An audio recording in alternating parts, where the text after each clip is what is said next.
Will there be a water tariff hike? ඝනමීටර එකක් නිෂ්පාදනය කරා. අපිට රුපියල් 48ක් වියදම් වෙනවා. නමුත් අපි අය කරන්නේ රුපියල් 12. ඉතින් ඒ පිළිබඳව ඉදිරියේදී යමක් කරන්න වුණොත් ඒ පොඩ සැලකිලිමත් වෙන්න. Risk of investors abandoning Sri Lankan markets in the absence of a clear economic policy. National carrier suffers a $40 million loss due to renovations of the BIA. VIP security for the Presidential Commission of Inquiry. Suspects in the Keith Noyer assault granted bail. Vimal Veeravangsa calls off hunger strike. Good evening and welcome. You're with News First, your #1 news provider. I am Shamir Rasulden.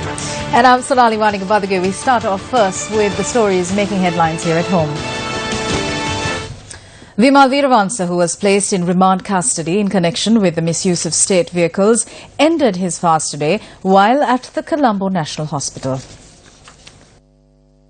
On the 22nd of this month, MP Vimal Veeravangsa commenced a hunger strike, stating that the government was exacting revenge on him. A group of terrorists and political confidants of Vimal Veeravangsa who visited him at the hospital today announced that a decision had been reached to call off the fast. Earlier in July 2010, MP Veeravangsa staged a similar fast opposite the UN compound in Colombo. The Parliamentarian abandoned the fast after the arrival of then-President Mahinda Rajapaksa at the location. He paid heed to the request of the Mahasangha and drank a glass of milk. After the Mahasangha chanted Pirith, letters by the Anunayaka Thero of the Siam sect, Venerable Nyangoda Vijita Siri Thero and Napani Prema Siri Thero were handed over to the MP.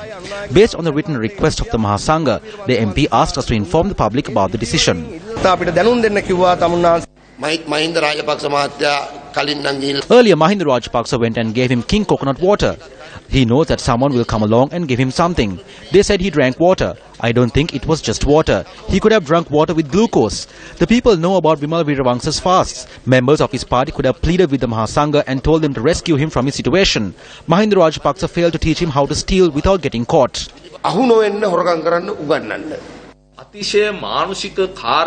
There is an attempt to use his children and relatives to bend the law. This is not a good precedent. We have now heard that they are attempting to bend the law using one of the Mahanayaka Theros. We also heard that this request was rejected by the Mahanayaka Theros. I said at the beginning that Vimal Veeravangsa engaged in a fast so that he could be admitted to hospital. He knows that as soon as he does this, he would be admitted to hospital. There is no risk to his life. He has been placed in remand custody for misusing 40 vehicles. This is a bad precedent. We expected him to stop his fast, and we also expect him to become a state witness. Vimal Veeravangsa and Mahinda Rajapaksa think they are in power. He cannot function without food. Why? Because he cannot face these issues when he is out of his mind. Joining a media briefing in Kurunegala today, Deputy Minister Ashok Abesinghe expressed these views on former politicians and officials.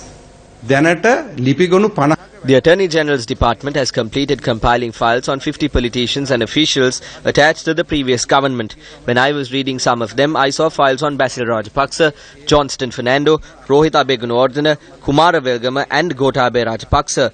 Files pertinent to officials linked with them have also been completed. The Attorney General's Department will file indictments in the near future. News First, Zulfiq Farzan now joins us with details from day 25 of the Presidential Commission of Inquiry to look into the controversial bond scam. Assistant Director of the Central Bank, Sepala Ratnayaka, providing evidence before the Commission made deliberations on the Tender Board meeting on the 27th of February 2015. Ratnayaka expressed his shock when he was informed that the option sheet presented to the meeting was an amended one, and that the original option sheet recommended the bank accept 2.6 billion rupees in bids from the auction. In his evidence, Ratnayaka protested and raised concern on Arjuna Mahindran's directive to accept 10.058 billion rupees in bids. He said he did so considering the cost that the government would have to incur. When questioned by the state on what would happen if such an amount was accepted, the witness said it would cause market interest rates to increase. The witness was also questioned on the collapse of Golden Key, as it happened when Ratnayaka was serving in the Department of Supervision of the non-bank financial institution. He said at the time that due to legal limitations, the Central Bank of Sri Lanka could not take legal action on Golden Key. He stressed there was no regulations to control or regulate it. This morning, personnel from the Ministerial Security Division were witness stationed at several locations at the premises of the Presidential Commission of Inquiry. However, they were withdrawn by noon today.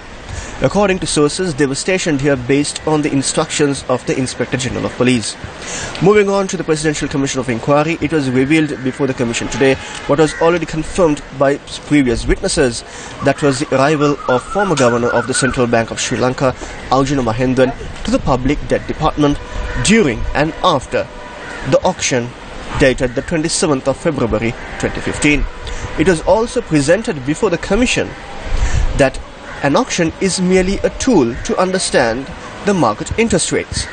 From the Presidential Commission of Inquiry, appointed to investigate and inquire into the Treasury bond issue. I'm Zulfiq Farzan for News First. Now, what led up to a presidential commission being appointed? Let me give you some history and some background.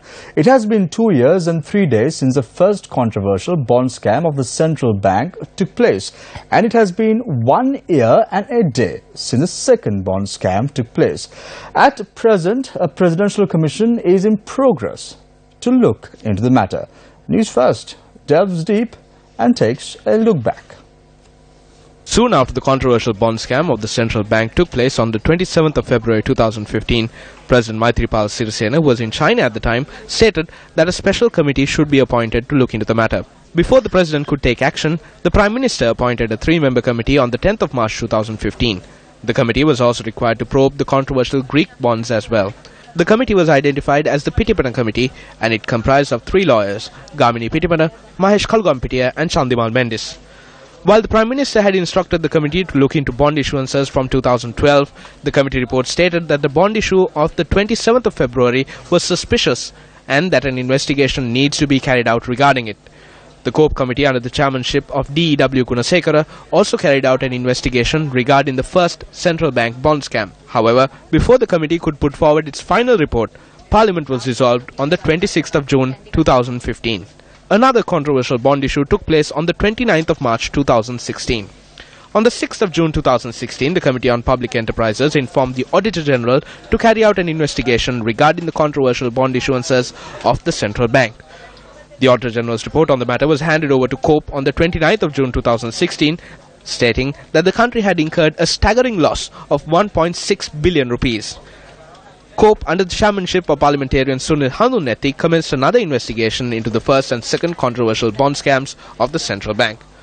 On the 28th of October 2016, COPE Chairman Sunil Handunetti informed Parliament that his committee had found that former Central Bank Governor Arjun Mahendran was directly responsible for the Treasury bond scam and recommended legal action against him and the other central bank officials responsible for it. Handunetti, presented the report on the Treasury bond scam, said that the committee observed that there were enough grounds to believe that former Central Bank Governor Arjun Mahendran had interfered with or exerted his influence on the bond sales from February 27, 2015 to May 2016. With nothing concrete happening with regard to finding the wrongdoers of the bond scam, President Maithripala Sirisena appointed a Presidential Commission of Inquiry to investigate and inquire into the issuance of Treasury bonds. With a 90-day mandate, the Commission convened for the first time in February this year. The Presidential Commission of Inquiry was a topic that was discussed on the Hot Seat program featuring senior lawyer Gominda Ashri. Let's take a listen. But then this commission, it doesn't have punitive powers. So what next after the commission? That is very interesting. Now, they don't have punitive powers, but they can make recommendations. Now, when they did make recommendations, one of the special presidential commissions to eliminate or remove the civic rights of Mrs. Bandaranaike, that was under special presidential commission law. This is also under the Commission of Inquiry law. Now, when she did that, what happened? The 3 commissioners said the civic rights should be deprived. The Supreme Court, she appealed to the Supreme Court completely destroyed that order, said it's a nullity, that there's a violation of natural justice. Right. But what happened? J.R. Jayawardena brought a bill in Parliament and vetoed the decision of the Supreme Court and made the order of the commissioners effective. so that she lost the civic rights. Wasn't that rather draconian? Absolutely, but that same procedure is now possible. Once these recommendations are made, the government can, if the opposition also supports it and gives sufficient support to this matter, it is possible to pass legislation that the recommendations be implemented. All that President Sirisena has to do is he has to get his SLFP MPs, even if the UMP does object to it, and then pass legislation to recommend it. So you are on a fast track. But the real beauty of it is that every day we hear new matters emerging. We find witnesses from the central bank who never surfaced before the commission, the earlier committee, because how could they? Because this gentleman was still the governor of the central bank. Have you ever heard of a situation where the Prime Minister should at least have suspended him from service, should have told him, you stay out till the inquiry is over. Once the inquiry is over, on the findings we'll come to a decision. But how can you tell your friends that?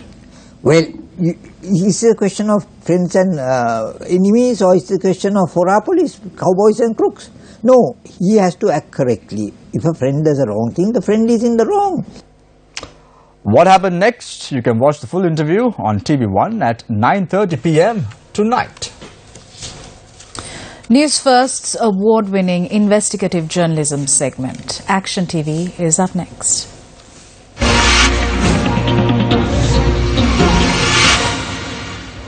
Action TV revealed yesterday a land lease deal by the Urban Development Authority concerning a plot of land which spans across an area of 2 acres and 21.4 perches located in the DR Vijayawardena Mawatha area, which caused a loss of 887.249 million rupees. A letter issued by the chairman of the UDA on the 17th of November last year shows that this loss-making deal was done based on the suggestion of the Cabinet Committee on Economic Management. However, an audit conducted by the Auditor General's Department reveals that this deal was struck in secret. Based on the contents of the audit, the Auditor General, in a letter to the chairman of the UDA, inquired into the lease agreement. The fact that this letter of inquiry was sent 29 days after the lease agreement came into force shows the efficiency of the Auditor General and his team. According to the letter of inquiry, the company in question has failed to pay the state a sum of 2,220 million rupees over a period of 3 years and 7 months from the 25th of September 2013 while enjoying the benefits of utilizing this land. The letter also notes that the state has lost a further 983 million rupees in interest as a result of this deal. While failing to pay the government, the company in question continues to operate a car park on the premises and generated substantial earning. The Auditor General, through his letter, questions as to why these earnings were not taken into consideration by the UDA. Based on the concerns raised through this letter, it is clearly evident that the chairman of the UDA had acted as an almighty power when constructing this lease agreement. Action TV will have more information on this tomorrow.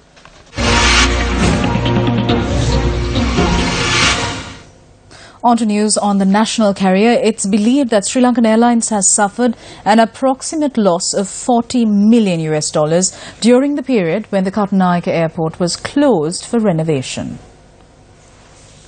The Bandaranaike International Airport was closed from 8:30 a.m. to 4:30 p.m. daily from the 5th of January for renovations on the runway.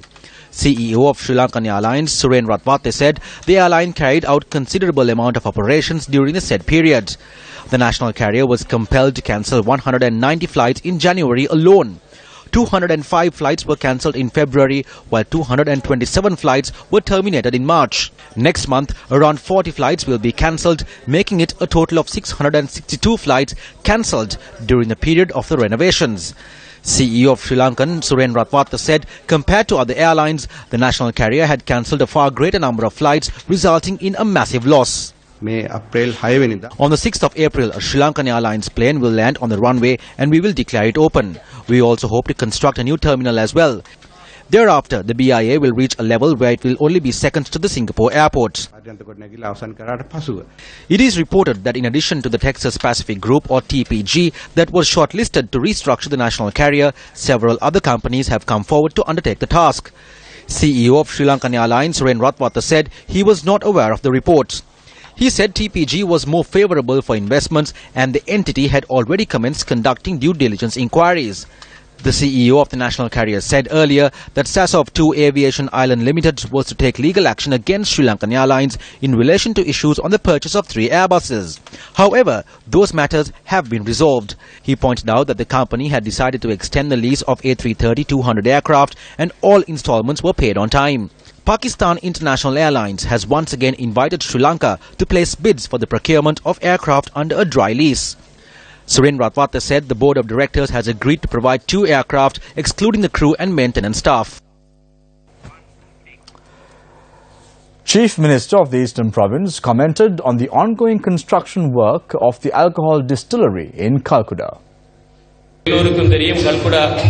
I will not let this happen as long as I hold the position of Chief Minister. They are trying to approach this situation in many ways. We have made arrangements to stop the construction of this distillery despite the attempts made by the central government to construct this. I informed the district secretariat in this regard and they responded saying they are already in the process of stopping this. I heard that the required equipment for this distillery have arrived at the harbour. I can assure you that we will stop the construction of this distillery. We see this as something strongly against the drug eradication program of the President. The most severe issue is the tax concession given to this. This concession was provided during the previous budget. What is the manufacturing factory they are attempting to construct through this tax concession? Or is it that there is a shortage of alcohol in the country that they are trying to resolve by constructing this distillery? However, we cannot accept this. This is against the drug eradication policy of the President.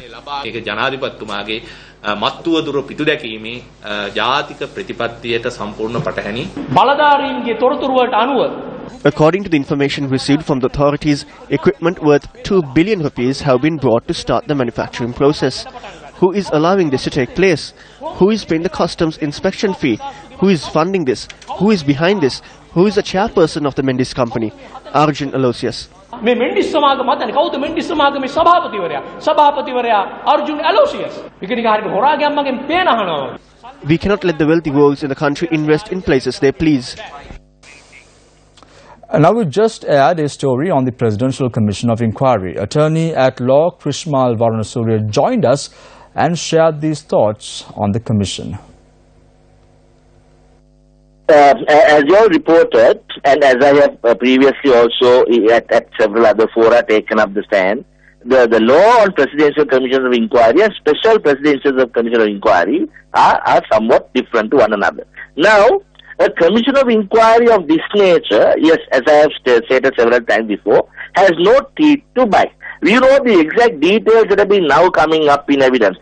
I would now like to add an addendum to my earlier stance that although, yes, it is a toothless institution by operation of law, the facts that have come out of this Presidential Commission of Inquiry can now be used to bite. Although it is toothless in law, it can be used to bite by executive organs of government, and now what we have to see is, with this evidence that has now been unravelled, whether the present government has a will to bite.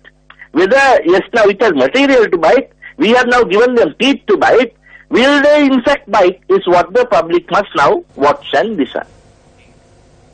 The 2016-2017 financial year ends tomorrow. Yet the glaring contradictions in the budget proposal speech delivered by Finance Minister Ravi Karunanayake continue. News First takes a closer look. On 30th October 2015, an act is passed where the rate of income tax applicable on the profits and income of a new company engaged in manufacturing, subject to certain conditions, shall be reduced by 50% if the applicable rate of income tax is 28%. This acts as a clear incentive for new investors. However, 20 days later, the Finance Minister, delivering his budget speech, removes this incentive by making changes to the tax rate, thus disincentivizing investors who were told a mere 20 days before that they would be entitled to a 50% tax reduction. How is the state to boost investor confidence with such contradictions? Furthermore, the technical notes in Budget 2016 say the granting of tax concessions for any investment should be strictly under the supervision and monitoring of the Ministry of Finance, which would be governed by the regulations issued by the Minister. The grant of tax incentive entirely in the hands of a minister. Now, this will not be an acceptable environment for any investment. If the government, which appears to be totally dysfunctional, is bringing legislation of this nature, we could say goodbye to foreign investment very specifically, as it follows one scam, the details of which are now publicly known post the Commission. Now, economists are also saying that the stock market is experiencing a downward trend. There has been a systematic decline in the last 3 to 4 years. The main reason for the decline in the market is the amount of transactions taking place in the stock market reducing. This translates into a decline in investors. There is a reduction in the amount of investors coming in both locally and internationally. All this has resulted in the market declining. Why is there a low attraction by foreign investors to come and invest here? Why are they not attracted to the stock market? The main reason, in my belief, is the lack of transparency and the lack of strength in the economic policies of the government. Taxes are being imposed on various occasions. Those taxes are being removed as well. Then they discuss tax policies once again. In the recent past, there has been no consistency when it comes to the economic policies in the country.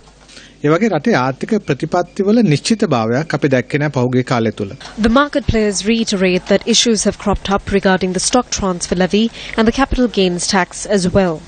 They state that the recent budget imposed the stock transfer levy and was thereafter removed.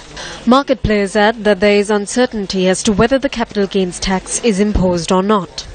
Economic specialists state that the government is unable to attract foreign investors into the stock market due to the lack of consistency in economic policies. At a time when the value of the dollar is reduced, it is beneficial for the foreign investors to invest here in Sri Lanka. But we are unable to see a strong mechanism to attract such foreign investors. Sandhya Eknaligoda, wife of missing journalist Prageet Eknaligoda, has received the US Secretary of State's International Women of Courage Award for the year 2017. She received the award, which was presented by US First Lady Melania Trump and Undersecretary of State for Political Affairs Thomas A. Shannon at the US Department of State in Washington, D.C. This award annually recognizes women around the globe who have demonstrated exceptional courage and leadership in advocating for peace, justice, human rights, gender equality and women's empowerment, often at great personal risk. Sandhya Eknaligoda was among 12 other women to receive the award this year. The Embassy of the United States of America in Sri Lanka said Eknaligoda is being recognized for her tireless pursuit of justice for her husband and on behalf of missing families from across Sri Lanka. We must continue to fight injustice in all its forms, in whatever scale or shape it takes in our lives. Together we must declare that the era of allowing their brutality against women and children is over, while affirming that the time for empowering women around the world is now. Since the inception of this award in 2007, the Department of State has honored over 100 women from more than 60 different countries. The 13 honorees were chosen for their advocacy on issues as diverse as combating early child marriage, gender-based violence, human trafficking, improving interfaith relations, and preserving the environment. This is the second time that a Sri Lankan has been honoured with the award. Jansila Majid was presented with the award in 2010 by then Secretary of State Hillary Clinton and First Lady Michelle Obama for her activism on behalf of displaced Muslim and Tamil citizens. Let's now take a look at some of the court proceedings of the day. The Mount Lavinia Magistrates Court granted bail to the 6 suspects who were in remand custody in connection with the assault on journalist Keith Noya. The suspects were granted bail under 2 sureties of 1 million rupees each. Keith Noya did not appear before court today as well.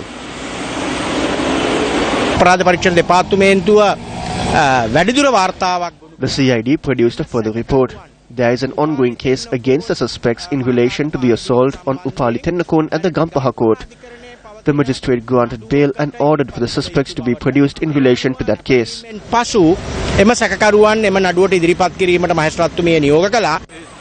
The suspects were arrested over the abduction and assault of journalist Keith Noya in 2008.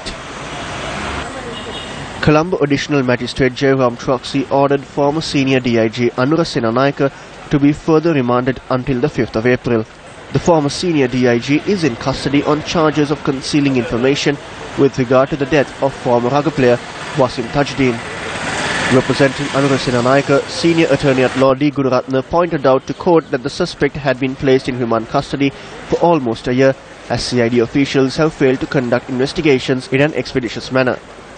In response, Senior State Counsel Dilan Ratnayake informed court that the CID is currently trying to reveal the information that the suspects have concealed for years.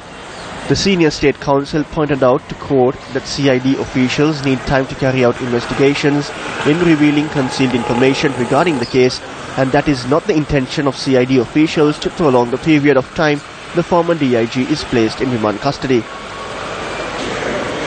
2 drug dealers were sentenced to life in prison by Colombo High Court Judge Manilal Vaidyathilaka.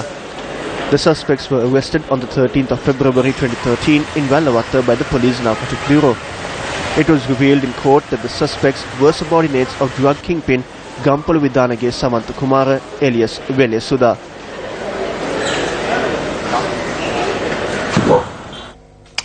Will your water bills soar? Minister Rauf Hakkim has the answer. We have been able to obtain loans from the Treasury based on some conditions. We should be aware of the repayment conditions. We spent 48 rupees to produce 1 cubic meter of water.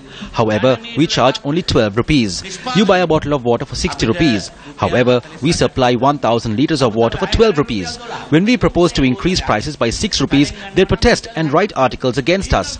If we have to do something in the future, please be aware of this. Do not protest. A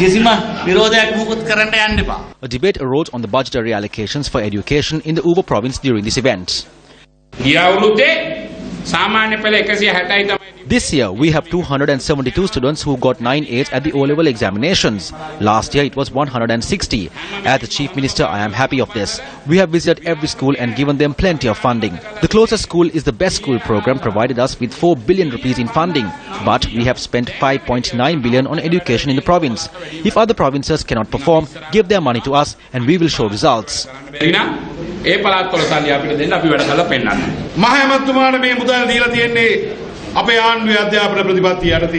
We have allocated money for the Chief Minister under the government's education policies. We have given the contract to the provincial councils and they have implemented it. The councils did not receive money like this in the past. I think that credit should be given to the central government as well. All this is possible because the central government passes funds. Following the speeches, our cameras were able to capture the manner in which the Chief Minister and the Minister continued their debate.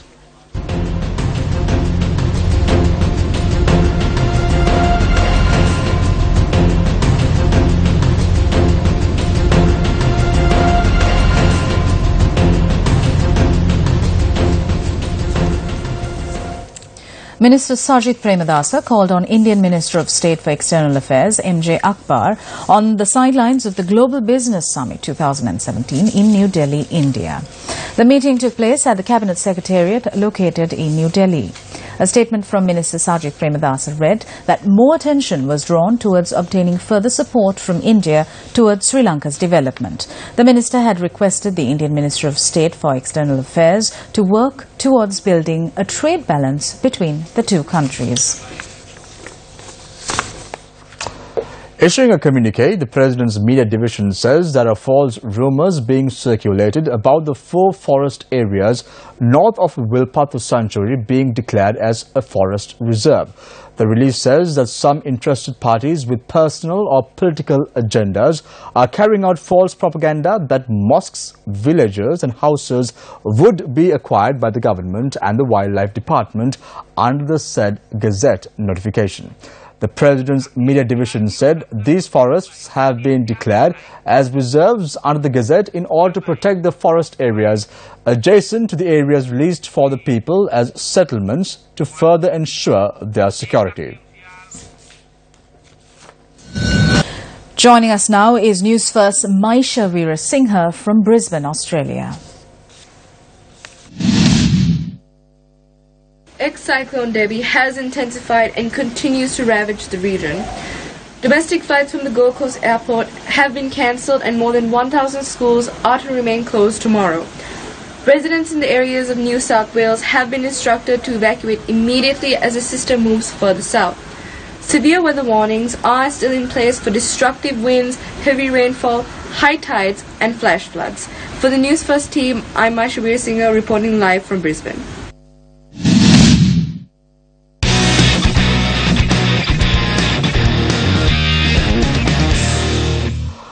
The Sports First Platinum Awards 2017 will be held tomorrow at the Stein Studios. Organised jointly by News First and YFM, Sports First Platinum Awards is the largest sports awards occasion to honour Sri Lankan sportsmen and women. Music from renowned artists accompanied by a variety of spectacular dance acts will make the night one to remember.